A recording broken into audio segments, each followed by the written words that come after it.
Common daily expressions, సాధారణ రోజువారీ సంభాషణలు. ఎక్సర్సైజ్ 63. నీకు చాక్లెట్స్ ఇష్టమా? Do you like chocolates? వారికి ఐస్ క్రీమ్ ఇష్టమా? Do they like ice cream? అతనికి నాన్ వెజ్ ఇష్టమా? Does you like non veg? ఆమెకి వంట ఇష్టమా? ఆమెకి వంట చేయడం ఇష్టమా? Does you like cooking? Does you like to cook? నీకు ఏమిటి ఇష్టము?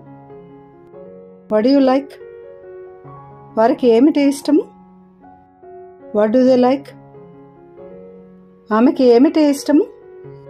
What does she like? నాకు చాక్లెట్స్ ఇష్టము. I like chocolates. వారికి ఐస్ క్రీమ్ ఇష్టము. They like ice cream. ఆమెకి వంట ఇష్టము. ఆమెకి వంట చేయడం ఇష్టం. She likes cooking. She likes to cook. నాకు చాక్లెట్స్ ఇష్టం లేదు. I don't like chocolates. మాకు వారు ఇష్టం లేదు. మాకు వారంటే ఇష్టం లేదు. We don't like them. వారికి ఇది ఇష్టం లేదు. They don't like it. ఆమెకి ఐస్ క్రీమ్ ఇష్టం లేదు. She doesn't like ice cream.